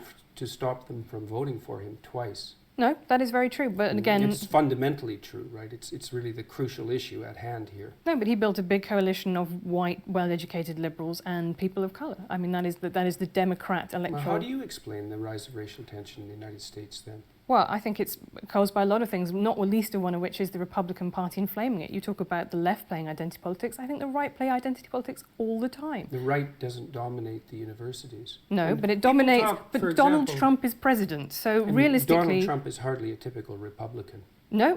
I would say that he In accomplished. fact, for most of his life, if I remember correctly, he was a Democrat. Right. I don't think he has Right, any so we're not political. going to blame Donald Trump on allegiance the to- right wing. Okay, but I'm going to say the rest of the Republican Party are also quite happy to play, I would say, white identity politics. They did not dump him as their candidate when he said, Mexicans, they're not sending us their best people here, they're rapists, right? The whole idea of the United States, it said, I think a beautiful thing, all men are created equal, but it meant men, and it meant specifically white men. Women and black people could not vote. The US was founded on identity politics. This is not some new concept that has come along in the last 20 years. The United States wasn't founded on identity politics. Yes, it was. That's absolutely absurd proposition. The United States was founded on the same principles that, what would you say, that played their powerful role through the development of English democracy. And that was nested inside a Judeo-Christian view that fundamentally presumed that both men and women were made in the image of God and that all people had divine value. And it took a long time for that set of ideas to fully manifest itself in the political realm. But to consider that a manifestation of identity politics is, I can't imagine why you would possibly do that. I don't consider that a manifestation of identity politics. I consider having a constitution that says only some people are citizens to be a manifestation of identity politics. Well, what do you think changed it across time? And look, let's get our definitions straight here. You can't lump all occurrences of non-equal treatment into the category of identity politics. Identity politics is a very specific thing. It's really only existed since the 1970s. You can't go back into 1770 and say that the founders of the American Constitution were playing identity politics. They were You playing might say politics that was based on identity. That's my definition of identity that's politics. not the definition of identity politics unless you play fast and loose with the definition. Identity politics is something that's... No one talked about identity politics 20 years ago or 30 years ago. It's a new term. You can't say that people's proclivity to identify with their group is identity politics. That's just tribalism. And that's like, who knows how old that is? 1 million years old. 500,000 years old. Mm-hmm. And you're going to call tribalism identity politics? So we learn about these things in, in like very early as a student. Okay, so the reason that she does not know these definitions is because she's a journalist. I'm gonna just say it right out. Okay, that's it. Yeah, she's a journalist. As simple as that. Well, that's not helpful. If you want to talk about tribalism, we could talk about tribalism. But identity politics is something that's nested inside a particular political view of the world. It's got a Marxist basis, and it manifests itself in postmodernism. And it emerged in the American France first in the 1970s, and then has swept through the American universities and increasingly the rest of the West since then. That's identity politics. And that is creeping into our world as well. Keep your ideas to yourself, guys. Okay? Just don't. Keep your stupid ideas to yourself. Like, America has the tendency of just taking everything and make a stupider American version of it. Okay? Be it with food, be it with ideas, be it with everything else. Okay? So just, okay, stay there, keep your ideas there, okay? And like, if you want to talk about tribalism, that's fine. I'm not a fan of tribalism, which is why I don't like the identity politics types. And I don't care if they're on the right or the left. I think the right-wing use of identity as the primary marker for human categorization is as reprehensible and dangerous as it is on the left. My problem with the left at the moment, the fundamental problem with the radical left, is that they're hyper-dominant in academia. And that's not good. And that's not my opinion. You can go look at Jonathan Haidt's data and see for yourself. And he's as moderate a person as you could hope to find, and probably less prone to anger than me. And I agree with you. I find a lot of students phenomenally irritating, but I would question how much power they have in contrast to the things that I find more worrying that are happening in the world today, right? Or even the professors, right? Even the professors. 20-year-olds don't have that much power, but they're not 20 forever. 10 years later, they're 30. And 20 years later, they're 40. Right. And whatever happens in the university happens everywhere 5 years later. And very, very sadly for people in my politics, left-wing politics, what happens to people as they get older is that they've traditionally got more conservative. Mm-hmm. So I don't think you can make a case that the current, where people are when they're 20 today is actually going to be the ideology that takes them all the way through their life. That's never been the case so far. No, but it'll be around long enough to do plenty of damage, like it already is. Okay, but even if we accept that students and their POMO professors are quite annoying, which I think is probably something I agree with you on. They're not just annoying. Like, they're destroying the universities, and that's not a good thing. And they're particularly destroying the social sciences and the humanities. The sciences are safe so far, but not for long, because the scientists in particular are terrible at politics, and the left-wing activists are great at politics. Mm-hmm. And so they'll win eventually. The National Science Foundation is already introducing diversity requirements for hiring in mathematics in universities. It's like, good luck with the definition of everything going haywire in USA, okay? So like, for example, even if you're fat, you can be healthy. No, you cannot be, okay? Man is a woman, woman is a man, and a lot of other stuff, okay? So I would not consider myself a right-wing person. I have a lot of people who are genuinely suffering from gender dysphoria. I think that is what it is called, and and I respect them. I call them with whatever pronoun they want to use, okay?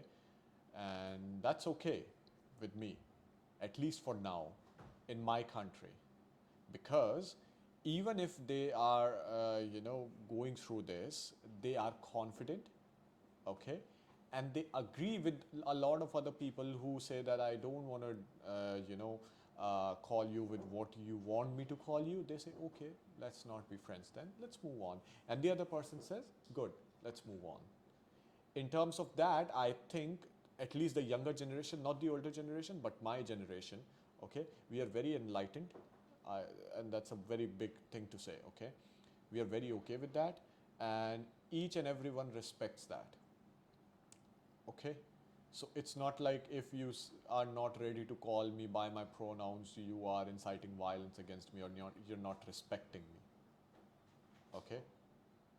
It's just like, okay, good, no problem. You can have your opinions. I'm not here to change your opinions. This is just what I wanted you to do, and if you don't want it, then it's okay. The other person also goes like, I understand what you are saying, but seriously, I just cannot do it, okay? Let's just not be friends then, okay? It's all right, we're colleagues, we will still cooperate in terms of working, okay? I will not discriminate against you if we are working, okay, on a particular thing. You are still a competent colleague of mine. I just am not ready to call you by your whatever pronouns that you want to use. So yeah, just saying. That's not going to work. There are hardly any mathematical geniuses. If you start putting all sorts of arbitrary restrictions on their hiring, you're just going to you're going to end up not finding the ones that there are. Yes. So, besides, I don't think that's true actually, because if you say there are very few mathematical what do you know about it? Well, next year I'm going to be a fellow at Oxford University, so I spend time talking to academics. I've talked to a lot of academics for my book.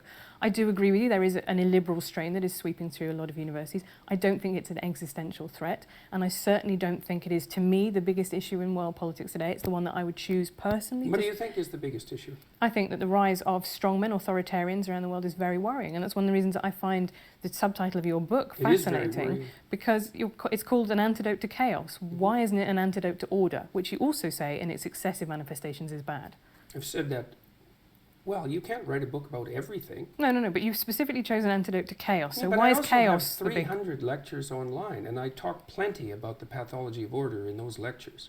Okay, but so I'm just I'm saying... no fan of authoritarian strongmen, that's for sure. Well, that's good, but I do think that the way that you talk about order in the book is something that people will take away from it. Be specific. Okay, so let me think. The way that you talk about natural dominance hierarchies in lobsters. Let's get on to the lobsters, because I think that the thing that people take away from... So I've read the book somewhat, okay, for studying purposes. I knew this was going to happen in this interview. And that is male lobsters compete for female lobsters, and that says something about society now, that men need to be dominant in society, because if lobsters do it, then there is something that we can read about humans from that too. There's nothing in that chapter at all that suggests that the way that men should succeed in human hierarchies is a consequence of the exercise of power. There's not one line in that entire book that claims that, because it's not what I believe. Most human hierarchies, as I already pointed out, are hierarchies of competence, not power. Okay, so that's why we don't live in a patriarchal tyranny.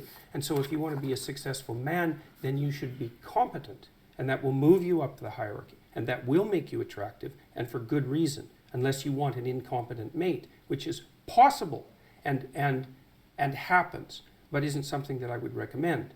People will sometimes choose an incompetent mate because they're intimidated by competence, and so they'll settle for someone who they don't respect because they feel that they can master them and they won't be intimidated. But it's not a recipe for a happy life, I can tell you that. So there isn't a line in that chapter that talks about power as the proper means of conducting yourself in life. There's not a line in the book, and there's nothing in anything I've ever said that suggests that. Okay, no, but it's really important, because people have read this chapter and they make exactly the argument that you make, and it's a misapprehension. So it's a misapprehension of the book. Okay, but if so many people are getting the same misapprehension, could it be possible... There aren't so many people that are getting it. There's 2 million people that have bought the book, and there's a very small handful of people who have a particular ideological perspective who enjoy developing that perspective because it indicates just what sort of reprehensible individual I am. But it has absolutely nothing to do with what I wrote or what I've said or what I believe. Yeah, so basically all the people that have this particular image of him in their mind and just, you know, are filtering everything he has to say with that particular image. Okay, so yeah, the same ideological mindset he's talking about that this woman has, and very, very good. This is the first time I've seen him punch back, okay, in a very subtle way to her. She has done it at least 4 times till now. This is the first time he has done it. I don't believe that our fundamental hierarchies are based on power. I don't believe that the way that you move up our hierarchies is as a consequence of manifesting power. It's competence. Okay, my big problem with the lobsters is that it's scientifically bollocks, right? It's just, you cannot read across from lobsters and what they do to what humans do. Of course you can. That's why serotonin works on lobsters. But it works in 2 different ways. So serotonin makes lobsters more aggressive, it makes humans less aggressive, right? That's what happens. That's not right. Serotonin makes human beings more dominant but less aggressive. And the only reason it makes them more dominant is because they're less irritable and they're less defensively aggressive. So it's not bollocks. I know my neurochemistry. So if you're going to play neurochemistry, let's go and do it. Okay, well you say antidepressants work on lobsters. Yes, they do. They make a lobster that's been defeated in a fight more likely to fight again. That's not the same mechanism that It's the happens same in mechanism. humans, Yes, because it is. lobsters It's the don't same get mechanism. depressed as the way that humans are. I think you're anthropomorphizing into a ridiculous degree. These are I think creatures that urinate out of their faces. I think that the fundamental issue among knowledgeable animal behaviorists is that anthropomorphization with animals is generally the appropriate tactic unless you have reason to doubt it, which is because there's continuity between us and animals rather than discontinuity. And the idea that the anthropomorphization of animals is inappropriate is something derived from 1950s behaviorism. The highly trained affective neuroscientists and people who study motivation and emotion as well as neurochemistry know perfectly well that there is biological and behavioral continuity across the animal kingdom and way down into the kingdom as well, which is exactly why I chose lobsters, to indicate that there is so much continuity in the systems that allow us to estimate status position that we share it with creatures that are a third of a billion years old. And the reason that I made that argument was to put paid, at least in part, to the absurd Marxist proposition that hierarchical structures are a secondary consequence of Western civilization and free market economies, which is as preposterous a perspective as you could possibly develop about anything. Hierarchies are a third of a billion years old. You can't blame them on the West or men or capitalism. And we're wired for hierarchical perception in ways that you can hardly possibly imagine. Even our ability to rank order a set of objects seems to be tightly linked to our ability to assess the relative status of people in our social milieus. Okay, so quickly, the fact that he remembers all that, because we study all this, okay? But the fact that he remembers all that says a lot about how much he researched for that book that he has written and how much he understands what he's written about, okay? Because you cannot remember all that if you do not understand each and every aspect of what he said about everything to that extent, okay? So now I'm getting excited for this interview. After 43 minutes, this is the first time that, you know, something logical and something perfectly rooted in sciences was said in this interview. Okay, so now I'm getting interested, okay? So, and the biochemistry is very, very similar. And the reason we know that is because most of the drugs that are used on people are first tested on animals. Now, it's not often animals as primitive as lobsters, but it is plenty. So a lot of what we know about neurological structure, for example, is a consequence of studying the flatworm, which is a much more primitive organism than the lobster. Continuity is the rule. Okay, so what can we learn from killer whales that live in matriarchal pods, often led by a grandmother, someone who's been through a menopause? Why isn't that an example that you've picked to talk about in the book? It's because lobsters say the thing that ideologically you want to talk about, which is your belief that there is a kind of Marxist ideology sweeping. How do lobsters say that? The point that I was making with lobsters, I just said what it was. That hierarchies have been around for a very long time. But who genuinely, really, today is arguing, apart from maybe 3 mad Marxist academics, that there is no such thing as hierarchy? Hierarchies They're not arguing exist. that there's no such thing as hierarchy. Or there should be no such thing. He's thirsty.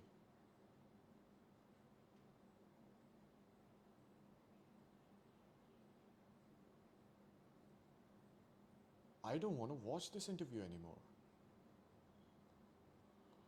I knew he was thirsty with the way he was, you know, doing this with his neck. So, okay, a lot of this. He was thirsty and he does not have water. If you're taking an interview, he looked at the glass like that. Give him some water. Okay, you can stop what you're saying in the middle and say, okay, do you want some water? I mean, yeah, we can get you some water. It's all right. I fucking knew he was thirsty. As hierarchies. Oh, there are plenty of them are arguing that. Really? Because I see that almost never in the wild as an argument. I see people think that hierarchy should be based on merit and they should be more equal. What do you think the demand for equality of outcome is if it's not an attempt to flatten hierarchies or to eliminate them? What else could it possibly be? And you don't think the neo-Marxists and the postmodernists think that hierarchy is a social construction? Like, you're not talking about the same people that I know, that's Right. for sure. But this- Everything's a social construction for the social constructionists, including hierarchies. But I just don't think that is a very widely held view in the world. It might be among It's liberal arts universities. 20% of social scientists identify as Marxist. Where's that statistic from? Look it up in Height's work. Okay. It- Well, you- no, I go know. I look mean, it up, I'm go look it interested. up. I know. I've checked it out quite Yeah, carefully. yeah, but It's a perfectly valid statistic. I don't have the reference at hand. Yeah. So it's 1 in 5. Okay, and the number of conservatives, or even liberals for that matter, in the social sciences and humanities is not only vanishingly small, but getting smaller. And you think the social constructionists believe that hierarchy is built into biology? They're not very good social constructionists if that's what they believe. And the postmodernists and the neo-Marxists are radical social constructionists because they wouldn't believe that human beings are infinitely malleable and that we can be recreated in whatever image the ideologues might want to recreate us in if they didn't think that. And it's much more prevalent than you're admitting. I mean, there isn't a competing position on campuses except among the evolutionary biologists and the evolutionary psychologists, let's say. And Who are not very good at politics, by the way. they're under complete attack. They're certainly next on the chopping block, as far as I can tell. I've been warning them for the last 2 years. Social constructionists don't like evolutionary psychologists, and they don't like biology. And I really don't understand why, except that it interferes with this idea that human beings are infinitely malleable. And A lot of what he's saying right now has already happened during the pandemic. Okay? The fact that doctors and the evolutionary biologists and everyone, again, with the man can be a woman can be a man thing that is going on right now, that is completely against what any evolutionary biologists worth their salt, okay, would agree to. But they're just not good at politics. A lot of doctors are just going, hey man, I mean, if you think you're a man or if you think you're a woman, then please go ahead. I don't want to go to jail. Okay? So yeah, I mean, you're not going to be able to have an honest discussion with your doctor, with your psychologist, with this particular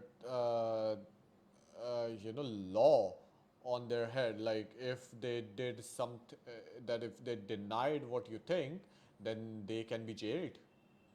So you're not going to be able to have an honest discussion with them about this. So. And stops them from being able to blame hierarchy on the West.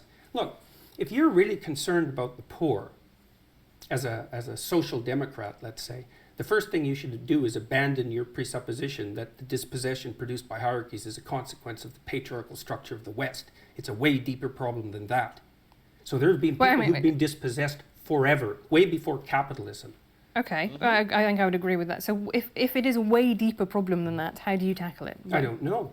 Well, that's a bit... I mean, that for someone as intelligent as you that just throw their hands up and go, ooh, maybe some people There's lots of things I don't know how to tackle. I don't know how to tackle the fact that people range extremely widely in their cognitive ability either. These are big problems. Right, but we could start with a redistributive tax policy, right, where people who earn a lot pay more tax than people lower down the income scale to redistribute income. That was a fairly obvious way that you could make poor people less poor. It's something that, the Labour government... So yeah, that's not going to work. Okay, taxing more... Okay, by the way, I'm all for, rich doing their part and all that stuff, but taxing them more is not going to help. Okay, and this is just my personal opinion. I think that is not going to help because government sucks at everything. Okay, so I am all for universal basic income. So if you're going to tax the rich more, then go ahead and provide a universal basic income to every single one of the people, okay, in your country. That's something that you can do. And it can be very less. It can be like, for countries like India where what do you call it? Where the income is low, okay? I think it's $2,000 only per capita income. I don't remember exactly the term for it. Okay, I don't remember. Okay, but it's very low. So for countries like India, it can even be like 2,000 rupees or 1,000 rupees per month, which is, if I'm not wrong, not any more than $15, $16. It would be much more helpful than what do you call it? These stupid and complicated social policies. Okay, so I'm all for universal basic income. I know for America, $15. What are you talking about? It's very, very small amount. Okay, you won't even. I don't think you might even be able to buy milk with that amount of money. I'm not sure. But in India, okay, you can do a lot of stuff. Okay, if you have 2,000 rupees, you can even go ahead and, if you're very efficient, you might be able to buy ration for like 2 weeks even, if you're eating at home and everything. So yeah, I mean, government obviously sucks at everything. There's a lot of corruption, especially in India. There's a lot of corruption. There's bureaucracy in a lot of stuff. And although the current government is very efficient, and I'm not a BJP supporter or any government supporter in this case, but yeah, they are much more efficient than previous governments in a lot of stuff. But still, trusting government with money is the stupidest thing that you can do, number one. And yeah, maybe make a lot. I don't know how to tackle this problem. Even I don't know that. Did they almost? I think they halved child poverty. It is possible to do things, and we do have mechanisms. Well, I wouldn't make the immediate presumption that it was the redistributive tax policy that halved child poverty. You know that absolute poverty in the world has halved between the year 2000 and 2012, and you can't attribute that to redistributive policies. No, I can't. I'm only talking about Britain. I'm talking about that particular government, which had, then there are fiscal analyses that have been done. But I think let's move on from lobsters. I mean, That chapter is about people becoming responsible and competent, not about them becoming like dominant and powerful. Okay, it's not that at all. But my problem is, I think you got criticised by a lot of marine biologists, right, and by a lot of geneticists. I think for one. Okay, well, I can name it. P.Z. Myers is one who's criticised you. Adam Rutherford, who's former editor of Nature, has criticised that chapter. There are, that is not. But what I think is fascinating is that no reasonable biologists dispute the fact that most organisms organize themselves into hierarchies, and that the fundamental biological mechanism for the regulation of hierarchy is the serotonin system. That's not disputable. Now, you can find animal organizational structures that vary from that, what would you call it, fundamental pattern. But the existence of variance isn't proof against the existence of a fundamental pattern. Like, I don't know how you can sit there and be skeptical about this. If you know the literature on hierarchical structure, you understand that across the entire animal kingdom, animals tend to organize themselves into hierarchies. And that the neurochemistry but very of the hierarchy different is types of hierarchies, right? So well, there's a pattern. And that's why we know they're hierarchies. Right. Yeah, but like you say, the pattern as if that's the hierarchy is the pattern. Right. Okay, and that's fine. So chimps have one very obvious social structure, and bonobos have another. It's not one. as different as people have made it out to be. No. The bonobos are a lot more violent than the and they're not hippie monkeys, right? Observers of the bonobos have admitted. Okay, but nonetheless, you say that as if those little details don't matter, as if there can't be such a thing as a hierarchy that is much worse than another hierarchy. That's my problem with it. I'm not saying that at all. There's clearly hierarchies that are worse than other hierarchies. Right. Baboons have terrible hierarchies, for example. And tyrannical hierarchies aren't my cup of tea. Right. That isn't the point I was making. No. The point I was making was that hierarchies can't be blamed on capitalism or the West. They're built into our biology. The neurochemistry is so old that we share it with crustaceans, so that's 1/3 of a billion years, which is the proof that hierarchies aren't a recent construct. If proof like that needs to be. This is the third time he's explaining the same concept to the woman. I cannot even believe how stupid can one person be. Needs to be provided, and that the best way for people to adopt a strategy that will move them up the hierarchy, which is a desirable thing in most regards, is to face the suffering of the world forthrightly. That's what that chapter is about. Yes. And the people who've been criticizing it read it as if it's a defense of the Western patriarchy. It's like there's no defense of the Western No, patriarchy. I don't in think that- that's true. I think in the that way that people chapter. criticise it is and I think this happens a lot with evolutionary psychology, is which is not quite what the lobsters are, but is where other stuff in the book is. Other things you said, for example, like women wear rouge because it reminds men of ripe fruit. Right. Well, for a Well, why start, do you think women wear rouge?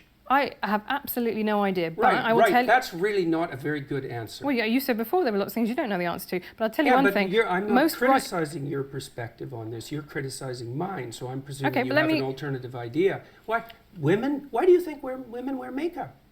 I Why do you think there are an they wear enormous makeup? number. Let's go back to why women wear rouge, because it reminds men of ripe fruit. Okay, first of all, not all ripe fruit is red.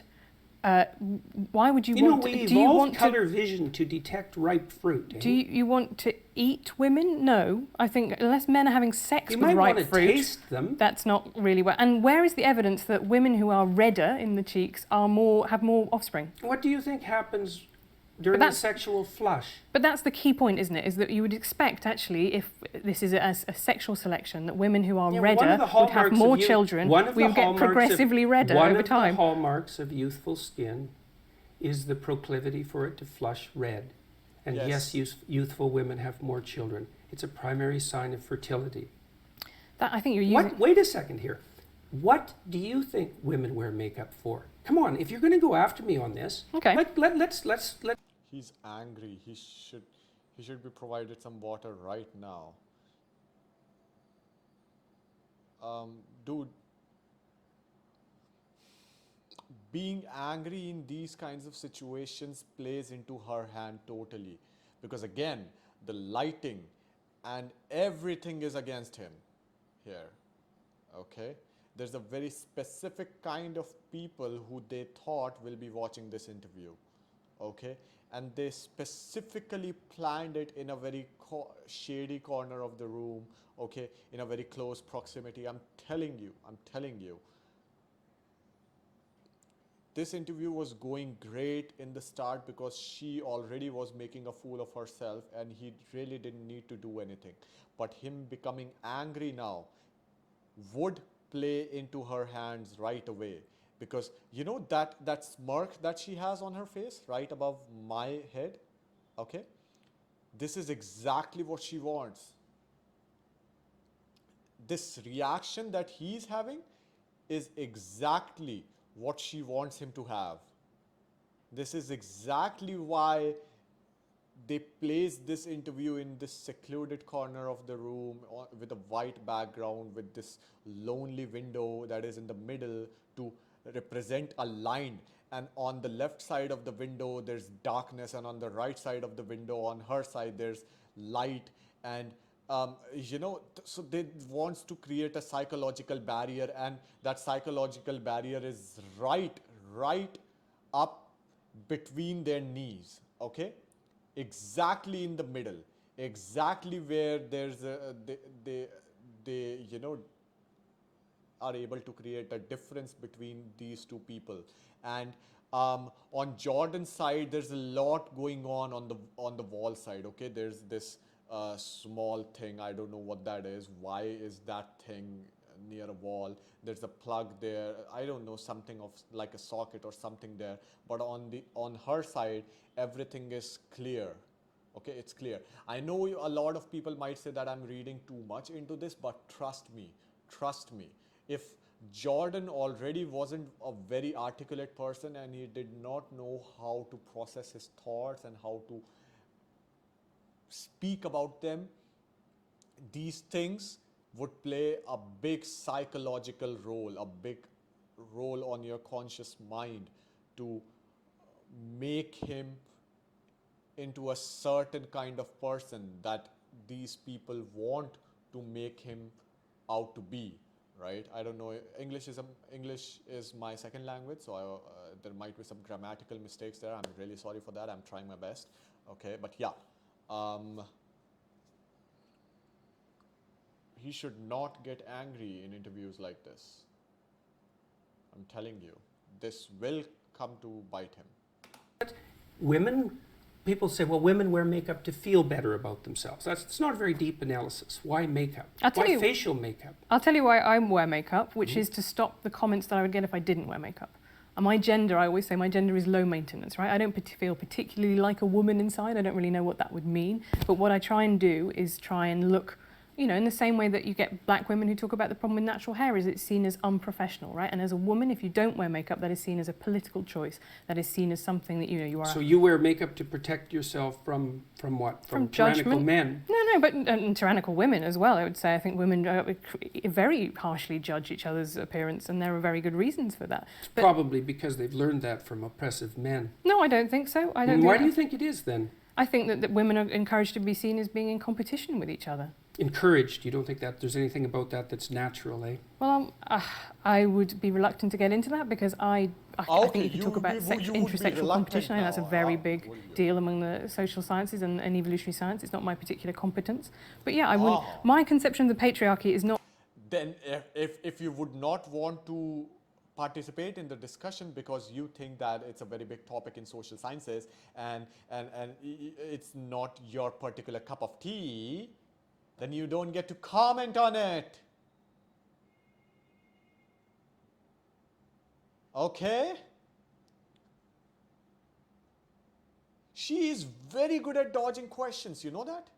Very good at dodging questions that has a very straight answer. She's very good at it. And he's not very good at pursuing her. Pursue her. You already pursued her. You stopped her. Wait a minute, okay? Tell her to wait. Tell her to give your answer in your opinion, okay, for that question. Because right now she just, you know, see this. I think if you talk about intersexual competition, I think that's a very big deal among the social sciences and evolutionary science. It's not my particular competence. But yeah, I wouldn't. My conception of the patriarchy is not that men are beastly to women. It is that there is a structure in which women participate too that overall privileges and benefits men in order to control female reproduction. And I think those are two. Exactly. Everything is just, you know, this victim mentality, and I am a victim in every possible sense of the way. And the moment you make me out to be a privileged person because I am in this privileged position, I should not be made to feel that way. This woman is evil. Oh my God, I might have to stop watching this interview right now. I might just snap. I might have to make a second part of this video, for fuck's sake.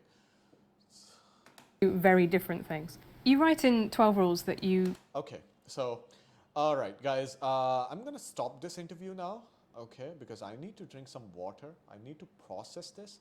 I might just have to involve this interview, okay?